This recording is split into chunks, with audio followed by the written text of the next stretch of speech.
la Universidad de Santa María y a la Universidad de Valparaíso que me hayan traído aquí. Empieza con una anécdota personal. Yo tengo un primo que es esquizofrénico y era un chico normal, callado, le encantaba leer. Cumple 18 años y le da el primer ataque, un brote esquizofrénico. Desde entonces no ha sido le perdimos, nunca ha sido la misma persona. Lleva ya 2 décadas viviendo en casa, con medicación diaria.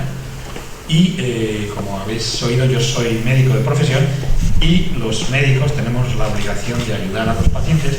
Y tenemos en la esquizofrenia una enfermedad en la cual podemos tener un tratamiento paliativo, pero no podemos curar a los pacientes.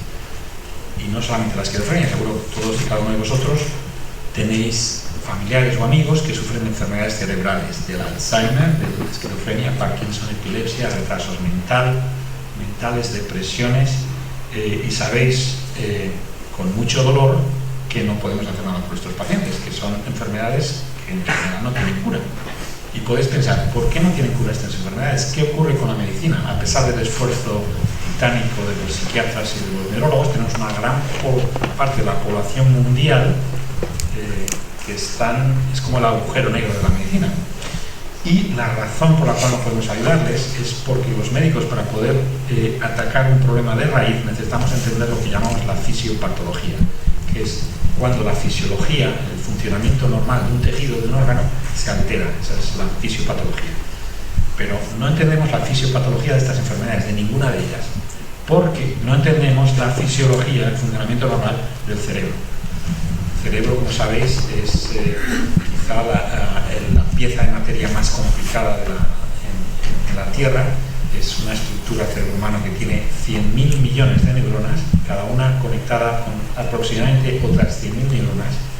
Eso significa que tiene una complejidad numérica mayor que todo el Internet humano, lo tenemos cada uno dentro del cráneo. Y hay una maraña de circuitos neuronales. Estas neuronas se conectan entre sí en patrones misteriosos y muy complejos que han sido llamados por el investigador español Ramón y Cajal hace 100 años las selvas impenetrables, donde muchos investigadores se han perdido. Y él lo decía, lo escribía, aplicándose a sí mismo esa frase. Él se había perdido en estas selvas intentando buscar las reglas generales, los principios básicos que explican cómo funciona el cerebro. Los neurobiólogos llevamos 100 años detrás de esto, intentan dar el secreto, buscando una teoría general que explique cómo funciona el cerebro, que sea lo suficientemente fuerte como para poder entender la fisiopatología de estas enfermedades y poder curar a los pacientes. Pero vamos mucho más allá. Si entendiéramos cómo funciona el cerebro genera la mente humana.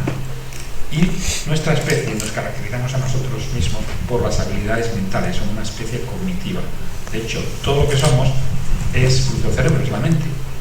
Nuestras ideas, la personalidad, la imaginación, la memoria, el comportamiento, la percepción, todo esto no sale del aire, sino sale de esta maraña de conexiones que tenemos dentro del cráneo.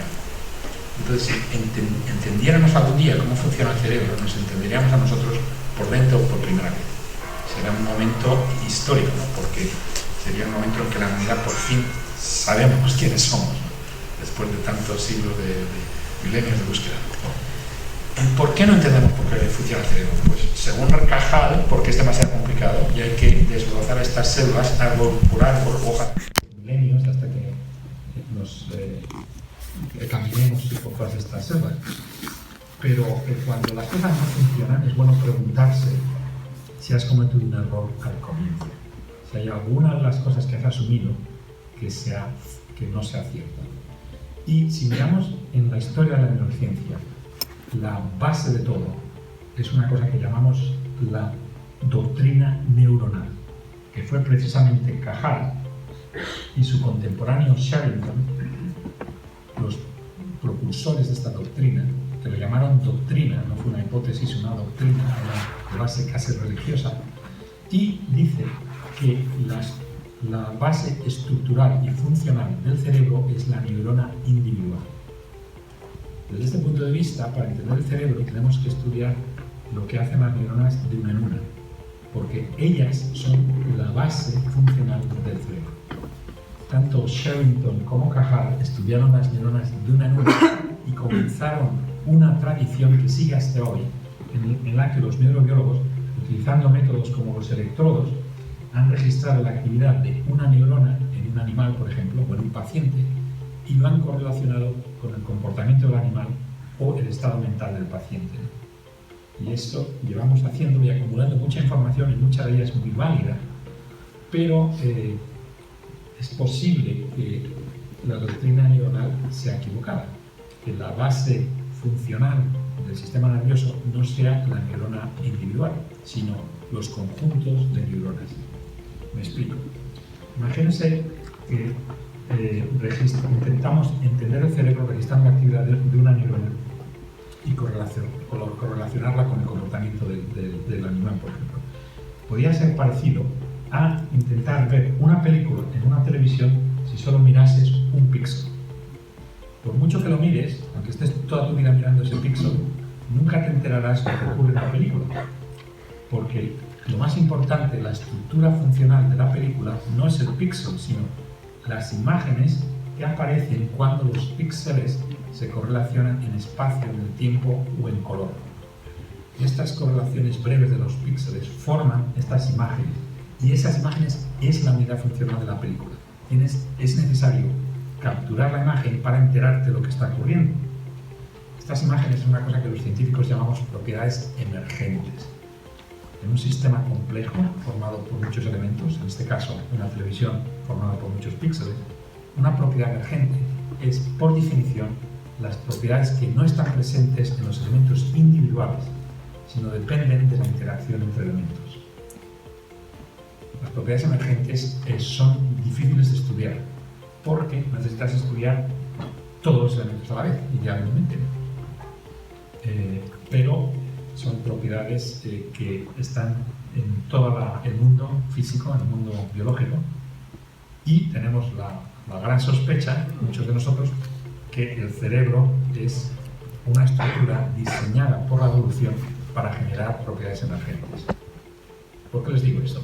Si quieren generar propiedades emergentes, como una televisión, por ejemplo, lo que tienen que hacer es fabricar una estructura que tenga cuanto más elementos mejor.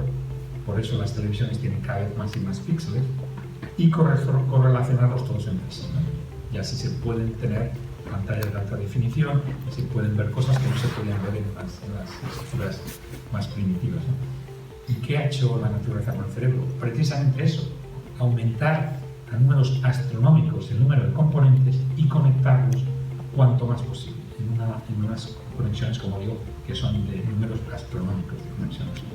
Entonces, la gran sospecha es que la evolución está jugando al juego de propiedades emergentes.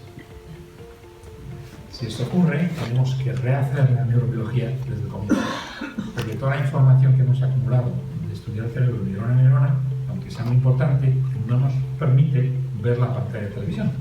De hecho, nadie ha visto la pantalla de televisión. Estamos intentando descifrar una estructura que está funcionando posiblemente con correlaciones entre neuronas, pero no hemos tenido los métodos para poder ver toda la actividad de todas las neuronas, que es necesario si quieres estudiar estas propiedades emergentes. ¿Por qué no hemos tenido estos métodos? Pues si pensáis en cómo se ha evolucionado la neurobiología, pues por ejemplo, es la corteza visual del ratón, que es la parte del cerebro que estudiamos en mi laboratorio, tiene 180.000 neuronas. El cerebro del ratón es más pequeño que el cerebro del humano, pero el cerebro del ratón tiene 100 millones de neuronas, es bastante número de neuronas. Y si intentas registrar la actividad de todas las neuronas, imaginaros que cada una de estas neuronas, que son los puntos blancos, sea un píxel de esta pantalla, pues para registrarlas a todas, si intentas meter electrodos, pues vas a convertir esto en un queso suizo, ¿no? Lo vas a generar por todas partes. Esto no podemos utilizar electrodos para estudiar estas propiedades emergentes a un nivel masivo. Y eso fue exactamente la motivación del proyecto de Brain Activity Map, como habéis oído, presentándonos a la Casa Blanca, que fue adoptado por el presidente Obama, que le cambió el nombre, como puede cambiar el nombre a las cosas el presidente de Estados Unidos, y lo llamó la iniciativa Brain, o iniciativa Obama de Brain Initiative. Entonces, el objetivo de esta iniciativa, que ahora es un proyecto a larga escala de 15 años, estamos en el quinto, ahora mismo a 500 laboratorios en Estados Unidos y en otras partes del mundo, financiado alrededor de 6.000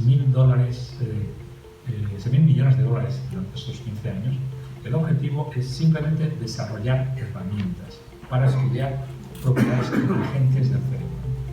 Herramientas para registrar la actividad de todas las neuronas, este es el primer objetivo, para poder ver por primera vez esta pantalla de televisión. El segundo tipo de herramientas son herramientas para manipular, alterar la actividad de todas estas neuronas de una manera precisa. Porque si queremos ayudar a un paciente a entender la fisiopatología del problema que tiene, no nos va a servir de nada mirar la actividad de todas las neuronas si no podemos entrar ahí y manipular los circuitos para corregir los defectos que tengan. Entonces los médicos somos intervencionistas, tenemos que intervenir en la situación para cambiar, tenemos el deber de hacerlo. Por eso, el segundo objetivo es desarrollar métodos para manipular y alterar la actividad cerebral. El tercer objetivo tiene que ver con analizar estos circuitos neuronales tan complejos, estas bases de datos gigantescas que vamos a obtener de 100.000 millones de neuronas cambiando cada milisegundo, con patrones matemáticos, estadísticos, computacionales que nos permitan extraer estas propiedades emergentes. Evidentemente, cuando tengamos la actividad completa del cerebro, no vamos a ver una película de televisión con imágenes, habrá una correlación que tenemos que descifrar, tenemos que romper el código que utiliza el cerebro para escribir estas estructuras funcionales con la actividad neuronal. Entonces, este proyecto del cerebro, como digo, ha empezado a andar y está empezando a generar técnicas cada vez más potentes de todo tipo: ópticas, eléctricas, nanotecnología, moleculares, químicas, computacionales. Y ha dado lugar también a un proyecto, ha inspirado a proyectos internacionales parecidos al de Estados Unidos, en China, en Japón, en Corea, Australia, Israel, Canadá, la Comunidad Europea. Entonces hemos conjuntado estos proyectos desde hace un año en un proyecto de cerebro internacional. Igual que ocurrió con el proyecto Genoma Humano, que también duró 15 años, que empezó también en un par de países y se formó una alianza internacional y desarrollaron técnicas y consiguieron secuenciar el genoma entero. Pues un poco es siguiendo la inspiración del Genoma Humano, intentando hacer lo mismo, en una alianza internacional. Y es una cosa imparable, con muchísimo dinero invertido, con cientos de laboratorios que nos digan todo el mundo, y que antes o después nos van a dar técnicas que nos permitan leer estos circuitos neuronales. ¿Qué tipo de trabajo se está haciendo en nuestros laboratorios? Os cuento lo que estamos haciendo en mi laboratorio como un ejemplo. Esto tiene que ver con a todo esto tendría que decir que es muy importante que en estos proyectos, para entender el cerebro, necesitamos no solo neurobiólogos, necesitamos científicos e ingenieros interdisciplinares que vengan de todas las ramas de la ciencia y la ingeniería moderna. No tiene sentido que en el siglo XXI solo utilicemos herramientas que vengan de un campo. Hay que abrirse, ser inteligentes, intentar conjugar lo mejor que tenemos en las ciencias físicas, en las ciencias matemáticas, en la ingeniería y, por supuesto, en biología y medicina. Entonces, cuando yo estaba de estudiante de doctorado, trabajando con este chico se llamaba Larry Katz, nos dimos cuenta que podíamos utilizar colorantes sensibles al calcio de fluorescencia para teñir neuronas en los cerebros, y tuvimos suerte porque resulta que cada vez que una neurona dispara, esto está enseñado aquí, estos son los disparos eléctricos de una neurona, las potenciales de acción, las espigas que llamamos, y si medimos la fluorescencia del calcio, esencialmente la concentración intracelular de calcio, cada vez que hay una espiga, la neurona mete calcio, y si mides el calcio con un colorante fluorescente puedes detectar que la neurona ha disparado. Entonces es un método óptico para ver a través del calcio indirectamente qué neurona dispara y qué neurona no dispara. Entonces aquí tenéis, por ejemplo, una película de la actividad neuronal espontánea de 500 neuronas en la corteza visual del ratón. Las neuronas son los puntitos grises y cuando se disparan las hemos teñido de rojo. Entonces esto no es la pantalla entera de televisión, es una esquinita de esta pantalla de televisión del cerebro del ratón. En esa esquinita podemos verlas todos los píxeles. Entonces el comienzo una aventura de buscar estas propiedades emergentes y ver si están ahí. Ver qué hacen las neuronas cuando están juntas, que no hacen cuando están disparando una neuronal. Este tipo de trabajo lo hacemos en ratones vivos, en animales vivos, en mi laboratorio. Aquí tienes, por ejemplo, un ejemplo de un experimento en el cual entrenamos al ratón a chupar siempre que vea una estimulación visual de barras verticales, y cuando le enseñamos al ratón barras horizontales le hemos entrenado a que no chupe. A base de chupar o no chupar, nosotros sabemos lo que el ratón ha visto o lo que él cree que ha visto. Si ha visto una barra vertical, chupa. Si ha visto una barra horizontal, no chupa. Y a la vez que hacemos esto, le estamos mirando la actividad neuronal de los circuitos neuronales en la corteza visual primaria, la parte del cerebro que tiene que ver con la visión, utilizando estas técnicas de fluorescencia de calcio. Entonces, mientras chupa o no chupa, vemos qué neuronas se encienden o no se encienden. Y las neuronas se encienden en grupo, en conjuntos, como habéis oído de Adrián. Estos conjuntos neuronales se asocian con el estímulo. Entonces tenemos la posibilidad de examinar y manipular los conjuntos neuronales para ver si tienen un efecto en el comportamiento del ratón. En otras palabras, en estos experimentos medimos el comportamiento del ratón y a la vez estamos midiendo la actividad de los circuitos neuronales en la corteza cerebral con estas técnicas de imágenes de calcio, y con otras técnicas de estimulación óptica, con optogenética, podemos encender o apagar como si fuese tocar el piano con los circuitos neuronales de la corteza visual primaria del ratón. Entonces, hemos hecho los experimentos para descubrir si estos patrones en los que las neuronas disparan juntos, estos conjuntos neuronales, son funcionales. O sea, es la hipótesis de Cajal, probar si Cajal estaba equivocado. Y si así avanzamos la ciencia, probando los errores de las generaciones pasadas, para que nos prueben a nosotros los errores nuestros en las próximas generaciones, como tenéis vosotros aquí. Entonces, la idea del experimento es muy fácil. Como os he dicho, les enseñamos un estímulo visual al ratón, y cuando son barras verticales, chupa, y le medimos las neuronas que se asocian con este estímulo. Y luego, cuando barras horizontales, no chupa, y medimos las neuronas que se asocian con este otro estímulo. Ahora, no le enseñamos nada al ratón, apagamos el estímulo visual, encendemos el láser y le activamos las neuronas que se activaban antes cuando chupaba. Entonces, lo que hemos encontrado es que cuando hacemos eso, el ratón chupa. En otras palabras, estamos sustituyendo el estímulo visual con la activación neuronal de un grupo de neuronas muy específico. Estamos metiendo en su mente la imagen del estímulo, la percepción del estímulo.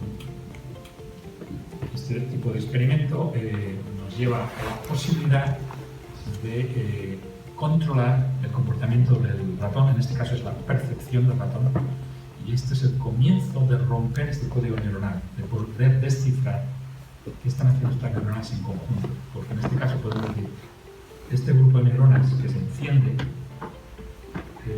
es como si fuese la idea del estímulo, es una percepción.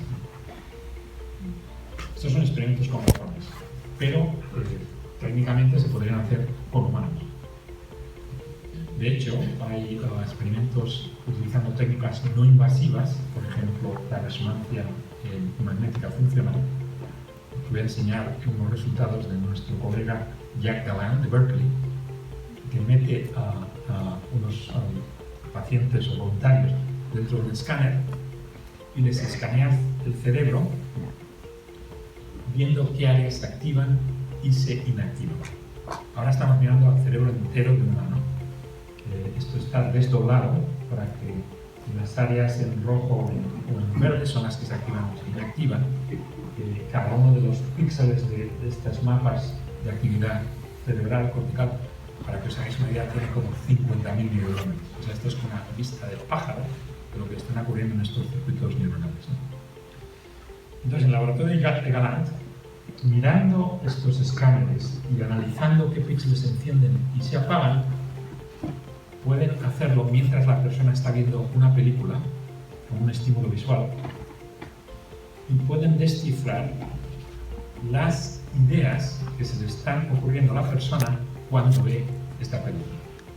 Voy a poner un ejemplo. La película es una amalgama de distintas distintos videoclips. Entonces a la derecha tenéis lo que la persona está viendo y a la izquierda tenéis el resultado de un algoritmo matemático, una red neuronal que está descifrando los píxeles que se encienden y se apagan en el cerebro con las ideas que se le están ocurriendo a la persona mientras está viendo esta película. Y como veis, hay cosas que no se correlacionan, pero hay cosas que sí se correlacionan.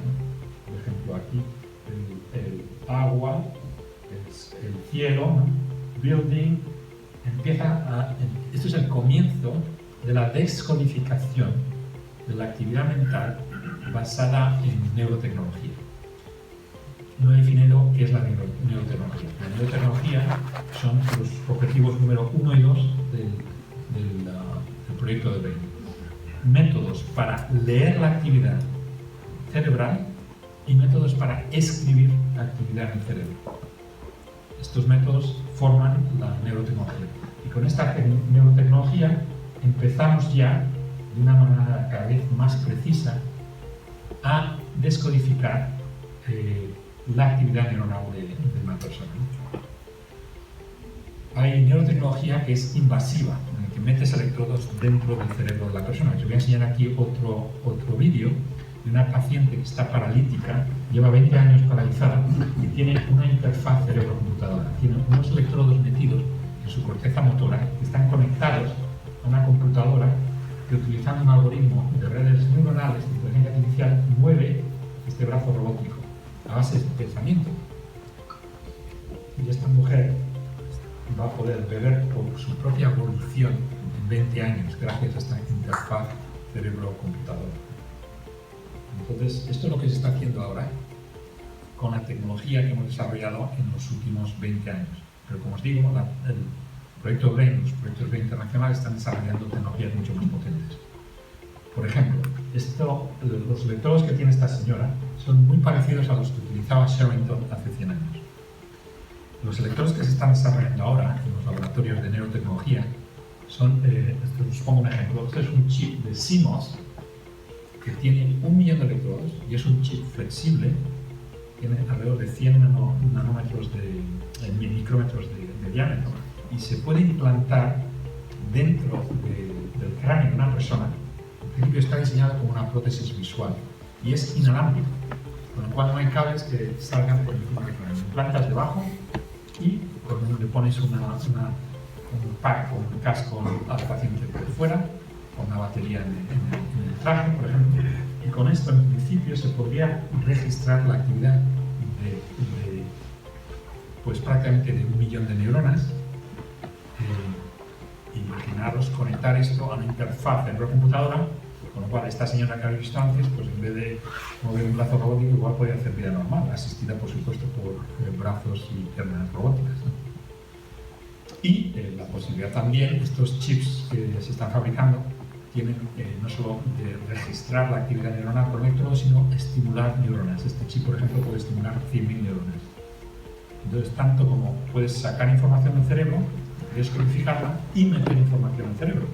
De hecho, puedes conectar a una persona a la red. Esto es en realidad lo que es una interfaz cerebro-computadora, la conexión del cerebro directa a una computadora que puede estar conectada a la red, con lo cual puedes llevar información a la red del cerebro y bajar información de la red directamente al cerebro, en vez de bajarla a través de un teléfono móvil donde tienes que teclear, meter la información con tus dedos y leerla después con tus ojos. Esto sería una conexión directa con mucho más ancho de banda. Esto no ha pasado desapercibido en el mundo y empieza a haber ya editoriales y portadas de periódicos y revistas como The Economist que dicen que la próxima frontera es la conexión cerebro-computadora y la posibilidad de leer la mente de las personas. Es otra cosa que, como os estoy enseñando es factible de una manera muy rudimentaria ya. Entonces, ¿cómo yo lo que trabajo en estos temas? Como no lo que fabricamos este tipo de herramientas, pues este tipo de situación nos da un poco de pausa porque conlleva muchas implicaciones éticas y sociales. Y con un grupo de 25 expertos que venían de la neurotecnología, de la clínica, de la inteligencia artificial, de los representantes de los proyectos del cerebro de todo el mundo, expertos también en bioética, en filosofía, en derecho, propusimos la adopción de reglas éticas para que el desarrollo de la neurotecnología y de la inteligencia artificial, que por cierto van de la mano, es difícil estudiar una cosa sin meterse en la otra, cada vez están más entrelazadas, este desarrollo tenga lugar dentro de unas estructuras éticas que sean consistentes con los valores de la humanidad. Entonces, estas reglas éticas las propusimos hace año y medio y os cuento una anécdota. Nos reunimos en este edificio nuevo de la Columbia, que está justo enfrente de este otro edificio de ladrillo, que es un monumento histórico. Es el departamento de física de la universidad. En el sótano se construyó el primer reactor nuclear de la historia. Y fueron los físicos de la Columbia quienes fabricaron la bomba atómica. Fue el proyecto Manhattan. Y lo llamaron Manhattan porque empezó aquí en mitad de Manhattan. Que después se lo llevaron al desierto de Nuevo México, no porque estuvieran preocupados por la radiación, sino porque estaban preocupados por los espías alemanes. Para evitar los espías se lo llevaron al desierto. Entonces fueron los mismos físicos que contribuyeron a la fabricación de la bomba atómica, liderados por Oppenheimer, fueron los primeros en levantar los problemas éticos y sociales de la aplicación y el desarrollo de las técnicas de energía nuclear. Y gracias al trabajo que hicieron después de la guerra, convencieron al presidente Eisenhower para que en un discurso muy famoso en los años 50 en las Naciones Unidas propuso la creación de la Comisión Internacional de Energía Atómica, que tiene sede en Viena, y que desde entonces ha regulado de una manera bastante escrupulosa el desarrollo y la aplicación de esta tecnología. La tecnología es neutra, se puede utilizar para bien o para mal, y depende de la sociedad el que esto ocurra. Entonces, inspirados por estos físicos de las generaciones anteriores, tenemos también la responsabilidad actual de que estas nuevas neurotecnologías que permiten abrir el cerebro humano a, como digo, a leer y a escribir actividad en el cerebro humano, y eso conlleva leer y escribir actividad en nuestra mente, leer la mente y escribir la mente, tenemos la necesidad de avisar a la población, avisar a la sociedad, y a todos ustedes, que es un momento donde hay que actuar. No podemos esperar que ocurran cosas, sino hay que ser proactivos. Tenemos que aprender de los errores del pasado, ¿no? Evitar que haya el equivalente a Hiroshima y Nagasaki, ¿no? Entonces, ¿cómo vamos a hacer esto? Tenemos la propuesta de que estos temas de la neurotecnología y la inteligencia artificial es un problema de derechos humanos. Me explico.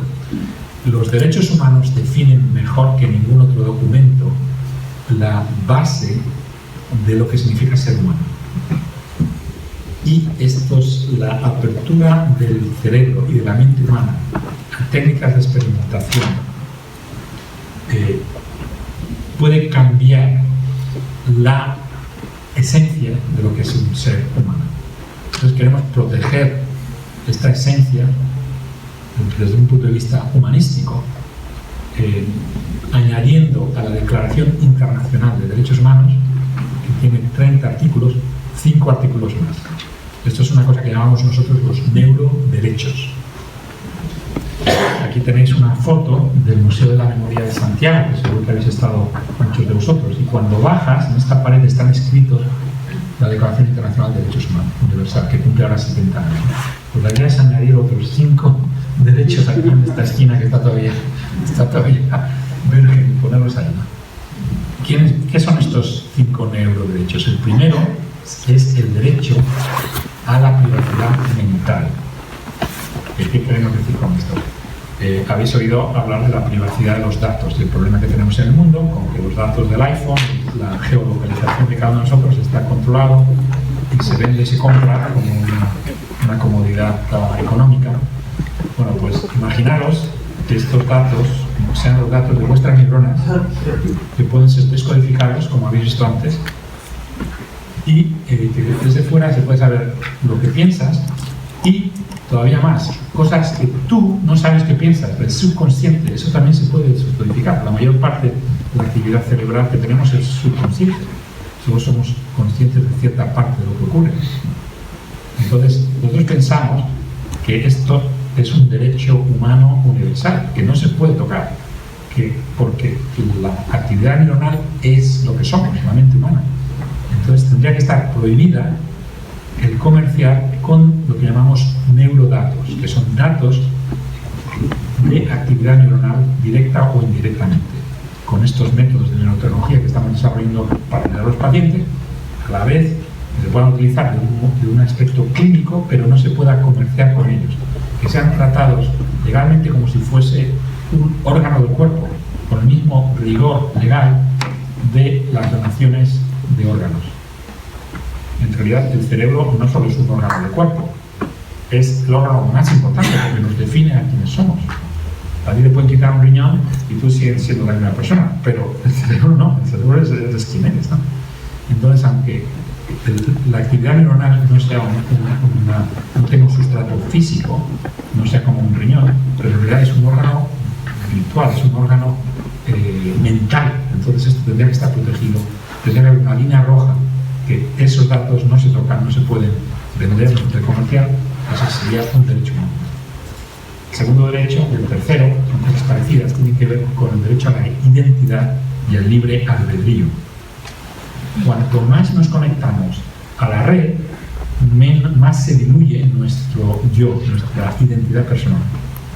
Y cuando más dependemos de la red para tomar decisiones, más se diluye el libre albedrío.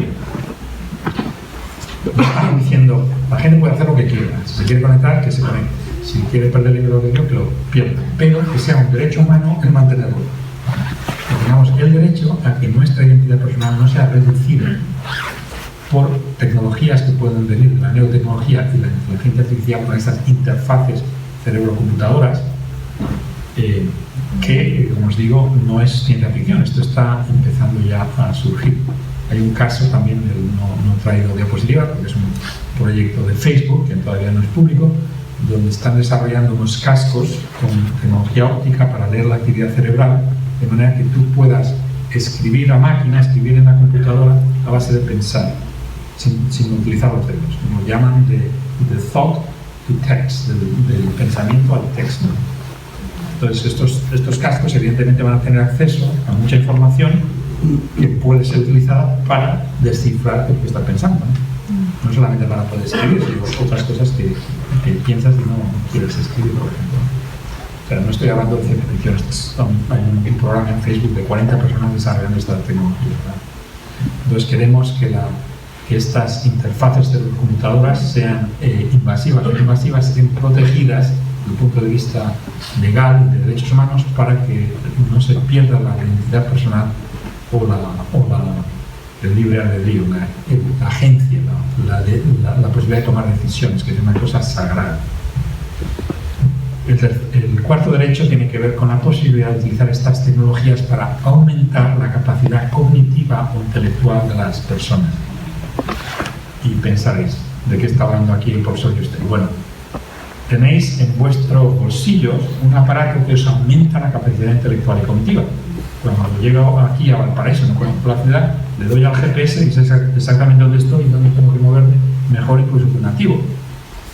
Esto lo llaman los ingenieros de inteligencia artificial una prótesis blanda. Ahora, con estas interfaces de computadora, con mucho más alto de banda, imaginaros las prótesis duras, un iPhone cerebral en el que ya no tengas que utilizar los dedos de los ojos, está todo ya directamente conectado. Eso significa que puedes aumentar cognitivamente a las personas que llevan este tipo de prótesis. Con lo cual tenemos el riesgo de crear dos tipos de sociedades, gente que puedan ser aumentadas cognitivamente porque tengan el dinero y que vengan en sociedades afluentes donde eso pueda ocurrir. Estas técnicas no van a ser baratas y hay un gran interés comercial en desarrollarlas, con lo cual seguro que serán un estímulo comercial, dejando atrás al resto de la sociedad que viva en otros países, que en otras clases sociales que no tengan acceso a estas tecnologías.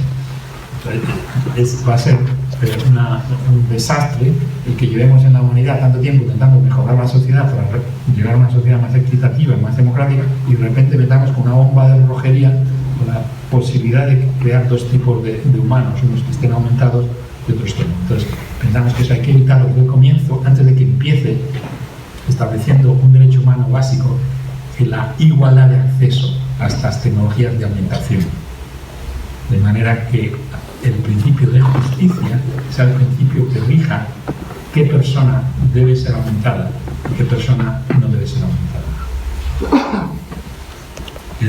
En estas situaciones pensamos que estas tecnologías se pueden incorporar en la sociedad de una manera positiva y llevar al aumento general de la población, a un bienestar mayor, sin crear fracturas en la estructura social que ya son bastante importantes actualmente.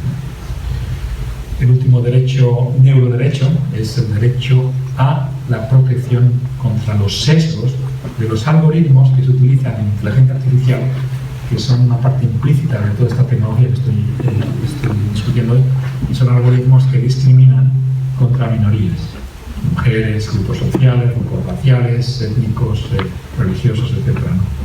Esto existe, desafortunadamente, muchos de los algoritmos de inteligencia artificial recogen estos sesgos de la población y las aumentan, y lo último que deberíamos hacer es meter esos sesgos en la población utilizando este tipo de tecnologías. Es un derecho humano el estar protegido de estas amenazas del exterior, ¿no? Bueno, y ustedes pensarán, ¿y cómo vamos a organizar todo esto? ¿Quién se va a encargar de decidir qué personas se puede aumentar, qué personas no se puede aumentar, en qué personas es justo leerle la mente, en qué persona no es justo? La respuesta nuestra sugerencia es que esto sea parte de la medicina. En otras palabras, que la neurotecnología y la inteligencia artificial, los métodos que sirven para leer y cambiar la actividad cerebral, sean controlados o adjudicados por los médicos, por el estamento médico. ¿Por qué decimos esto? La medicina se puede entender como otra tecnología para manipular el cuerpo humano, igual que la nanotecnología. Y como todas las tecnologías, se puede utilizar para bien o para mal. Pero resulta que la medicina lleva 2000 años de historia, con una tradición humanista y ética, en la que todos los médicos de todas las sociedades, en toda la historia, en todas las culturas, juran, el juramento hipocrático, utilizar su conocimiento para ayudar al paciente. Es intrínseco ser médico con ayudar a las personas. Y por eso no hay con muy pocas excepciones que prueban la regla, la medicina siempre ha estado al lado del paciente. Tú vas en la peor dictadura de la historia, te vas al médico, ahí te va a ayudar el médico. Entonces, esta formación deontológica de la medicina nos parece muy apropiada para recoger e integrar este tipo de tecnologías que pueden tener tanta importancia en la sociedad de una manera benéfica, ¿no? La medicina tiene, como modelo, tiene muchas ventajas. El decidir qué procedimiento, qué persona se puede aumentar cognitivamente o no, es una decisión que no te corresponde a ti, es una decisión que tendría que tomar un médico para utilizar estas técnicas para aumentar a las personas que sí lo necesiten, por ejemplo, discapacitados, ¿no? Eso sí es justo aumentar. O, por ejemplo, ¿a quién se puede descifrar los pensamientos? Por ejemplo, un paciente que tenga una depresión severa clínica y se vaya a suicidar, pues es justo, le estamos ayudando al paciente y podemos detectar estas tendencias suicidas y cambiarse antes de que se mate, ¿no? O que mate a una persona con esquizofrénico, por ejemplo. Entonces, estas decisiones que van a ser tan complejas, creemos que la estructura actual de la deontología médica, que está acostumbrada con este tipo de decisiones, en decisiones de vida o muerte, trasplantes, qué persona, de toda la gente que necesita un riñón, qué persona debe recibir el riñón, por ejemplo, ¿no? En cuestiones de ingeniería genética, esto también es parte de la biomedicina, de la bioética, ¿no? ¿Cuándo es justificado realizar ingeniería genética para cambiar el código genético de una persona, evidentemente de un paciente, pero una persona normal que quiere tener unas ventajas sociales. Eso es una decisión que la misma la forma de clínico. Nosotros creemos que este tipo de decisiones sobre la manipulación, alteración del cerebro la tiene que tomar también el estamento médico. Y como os he comentado, pensamos que este juramento hipocrático se puede extender a la ingeniería y a la inteligencia artificial, ¿no?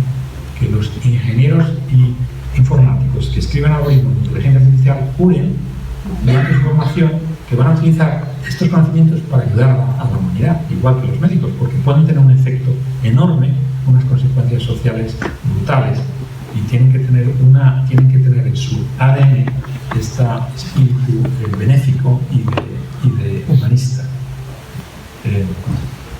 Entonces, igual me dicen ustedes, bueno, pero si meten todo esto entre la medicina, pues se va a acabar la industria tecnológica porque no van a poder hacer nada. No es cierto. Tenemos en la medicina, hay una industria muy potente, que es la industria farmacéutica, que está entre las grandes industrias del mundo, de la historia, y que se rigen también por estas reglas éticas y deontológicas de la medicina. De hecho, no se aprueba un medicamento a no ser que pasen unas barreras, un control ético y para que no hagan daño a la población. Entonces, pensamos que el modelo de la biomedicina y de las industrias farmacéuticas puede ser aplicado a las industrias tecnológicas.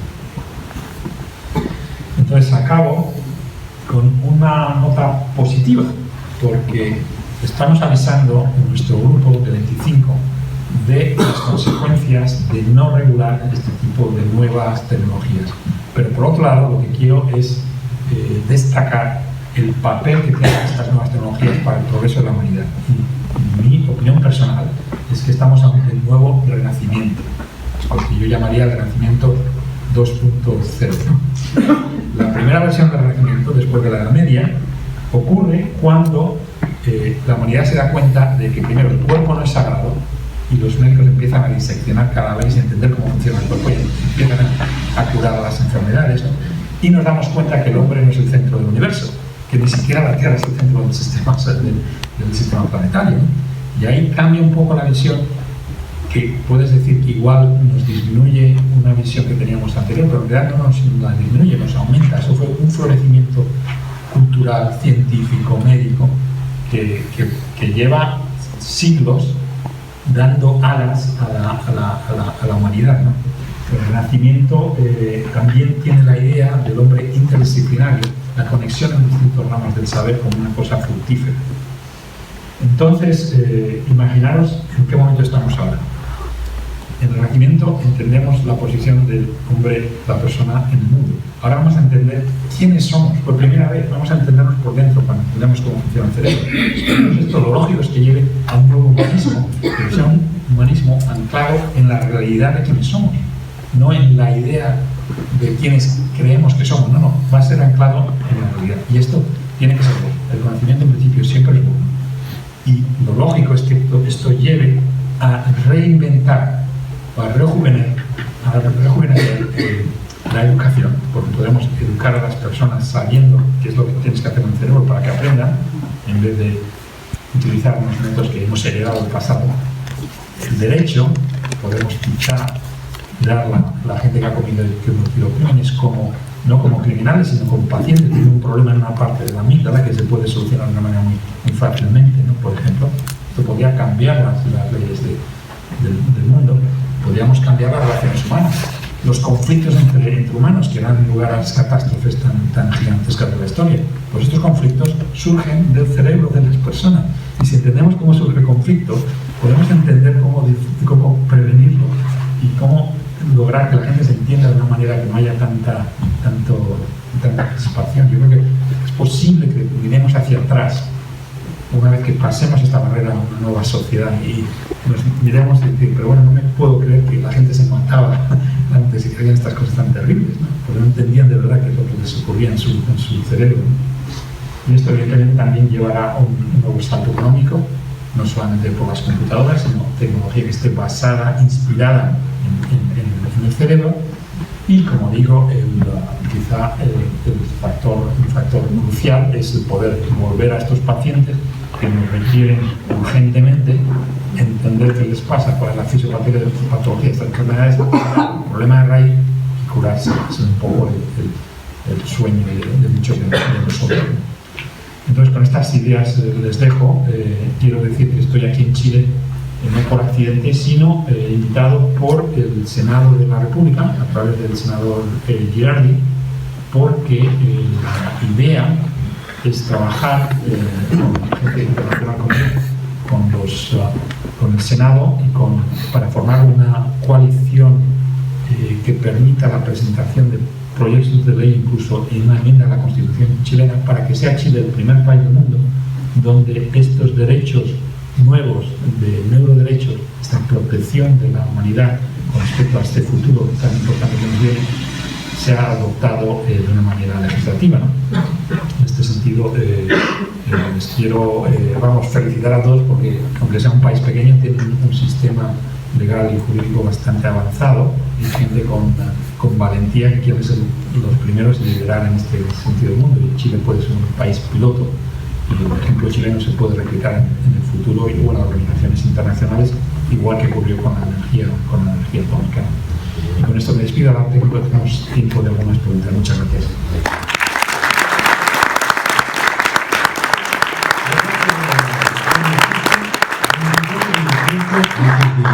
Entrando en una interesante mesa de discusión, vamos a dar la posibilidad a los presentes de realizar solamente 3 preguntas. Porque hay muchos pacientes epilépticos, un tercio de ellos, que no responden al tratamiento médico y la única solución para este problema es la neurocirugía, que te estirpe físicamente el trozo del cerebro que es epiléptico. No podemos hacer nada más por ellos, pero si lo piensas es un tratamiento muy brutal, ¿no?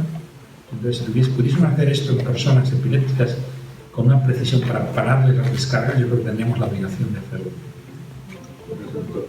La última pregunta, el profesor allá. Acá estaba pensando. ¿El profesor? Dos preguntas. Yo, Adelante, señora. ¿Aló?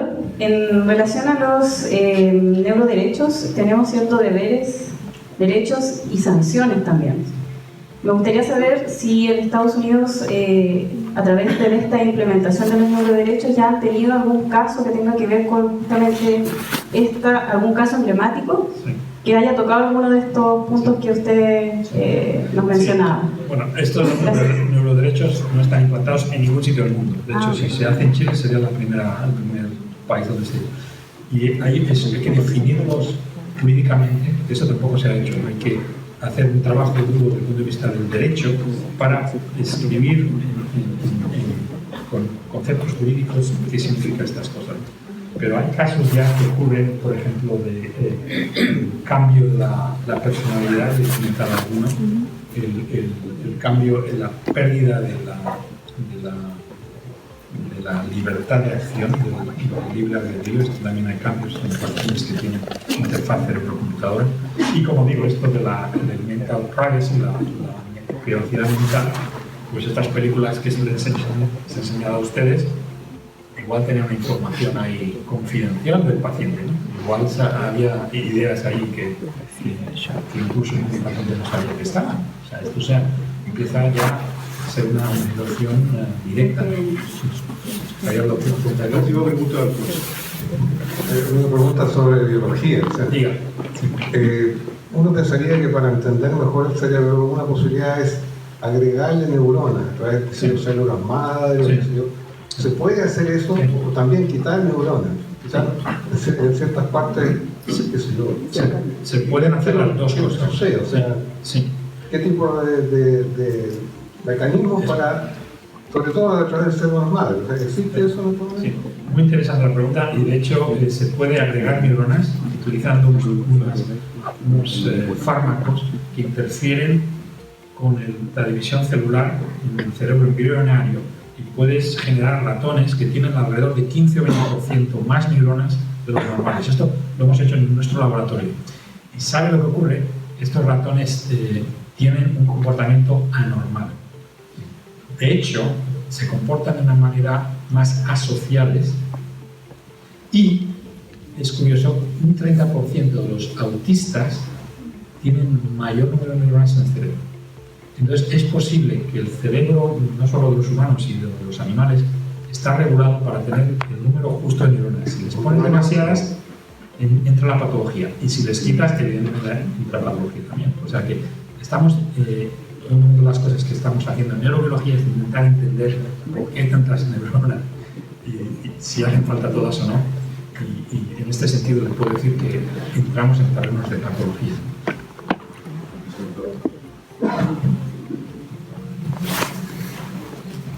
Agradecemos las palabras de